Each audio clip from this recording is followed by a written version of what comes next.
अस्सलाम वालेकुम, hello and welcome from Iqbal international law services.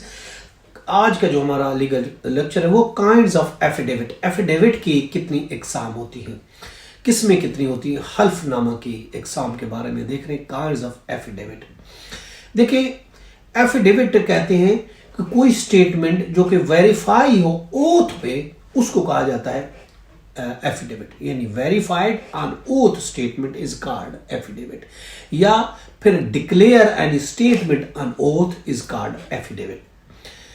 या वॉलंटरी कोई मेड करता है, हल्फ पे कोई स्टेटमेंट देता है, उसको कहा जाता है एफिडेविट।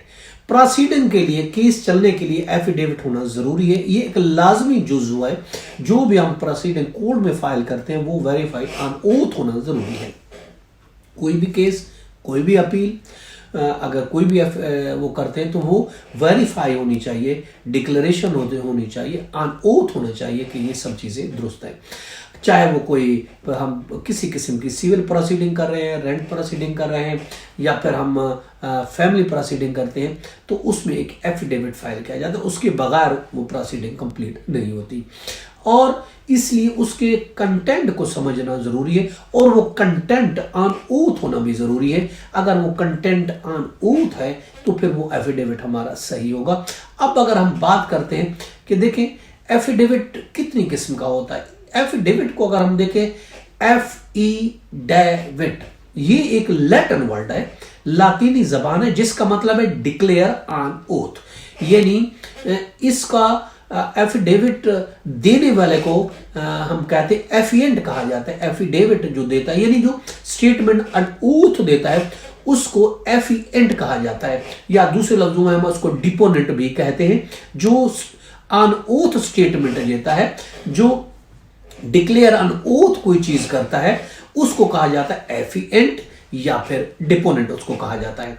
इंग्लिश में कहते हैं। बेसिकली एफिडेविट एक लैटिन वर्ड है, लातीनी जबान है। देखिए ये किन चीज़ों के लिए इस्तेमाल अगर हम देखते हैं, ऑस्ट्रेलिया में इसकी एफिडेविट की अहमियत नहीं है, ओथ की, और अन ओथ जो है वो फाइल किया जा सकता है। अन ओथ को हाई कोर्ट ऑफ ऑस्ट्रेलिया ने डिक्लेयर किया है। और अगर हम बात करते हैं यूके की, बात करते हैं यूनाइटेड किंगडम में, इसका जो है सोर्न स्टेटमेंट एक लफ्ज इस्तेमाल, एफिडेविट को सोर्न स्टेटमेंट का लफ्ज उसके अंग्रेज इस्तेमाल होता है। इंडिया और पाकिस्तान में जो है किसी भी फैक्ट के सबूत के लिए, किसी हक़ाइक़ के सबूत के लिए जो इस्तेमाल होता है उसको एफिडेविट करते हैं, अगरचे ये एक एविडेंस नहीं है। इसी तरीके से अगर हम श्रीलंका की बात करें, श्रीलंका में ओथ ऑर्डिनेंस के तहत हल्फनामा कमिश्नर जो है या जस्टिस ऑफ पीस से वो तस्दीक कराई जाती है। और यूनाइटेड स्टेट्स की अगर हम बात करते हैं, रूल ऑफ हियरसे के मुताबिक वो अनसपोर्टेड एफिडेविट जो होता है वो सही नहीं है और क्रॉस के लिए अवेलेबल नहीं होता।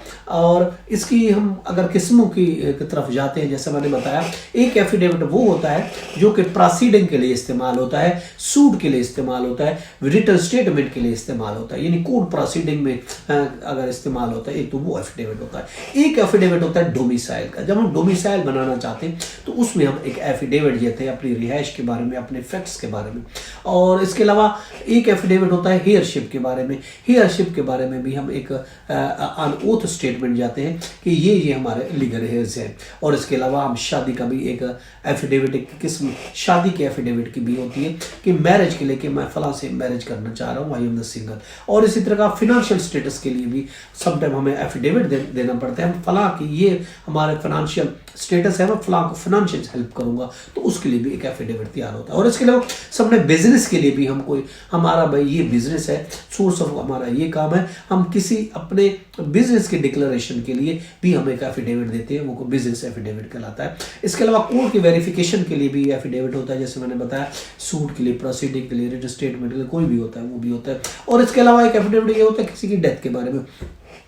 डेथ के बारे में एफिडेविट होता है कि फलां हमारा फादर था, हमारा या कोई रिश्तेदार था, या हम किसी के बारे में अगर जानते हैं, कोई स्टेटमेंट हम डिक्लेरेशन देते हैं, अनोट देते हैं, तो वो एक डेथ का एफिडेविट कहलाएगा। और इसी तरीके से हम अपनी रिहाइश के बारे में, रेजिडेंट्स के बारे में, वहाँ रहते हैं तो भी दिया जा सकता है एफिडेविट। और इसके अलावा किसी पैदाइश के बारे में, हमारी ये पैदाइश है, या किसी भी मुख्तलिफ किस्म के किसी भी किस्म की ऑन ओथ डिक्लेयर करने के लिए कोई एफिडेविट हम देते हैं, तो वो कहा जाएगा हल्फनामा कहलाएगा, एफिडेविट करा। तो ये मुख्तलिफ किस्म के, ये लिमिटेड नहीं है, जो हमने 10-12 चीजें बताई, ये लिमिटेड नहीं है। एफिडेविट एक अनलिमिटेड चीज है, हर चीज के बारे में दिया जा सकता है, हर चीज के बारे में डिमांड किया जा सकता है। कोई भी इदारा, कोई भी कंपनी आपसे ऑन ओथ मांग सकता है कि आप एफिडेविट दें। इस चीज को प्रूफ करने के लिए आप एफिडेविट, यानी आप हल्फ या बयान दें कि ये बात इस तरीके से, किसी भी चीज के बारे में, आपके आने जाने, बिजनेस, काम, कारोबार, बच्चे, पैदाइश, जॉब, किसी भी चीज के बारे में एफिडेविट दिया जा सकता है। ये मुख्तलिफ किस्म के एफिडेविट होते हैं। ये था हमारा आज का लीगल लेक्चर। इसके साथ मुझे इजाजत दीजिए, कल फिर मिलेंगे एक नया लीगल लेक्चर के साथ। उस वक्त तक अपना और अपने गुर्दनवा का बहुत ख्याल रखिएगा। Have a nice day. Allah Hafiz.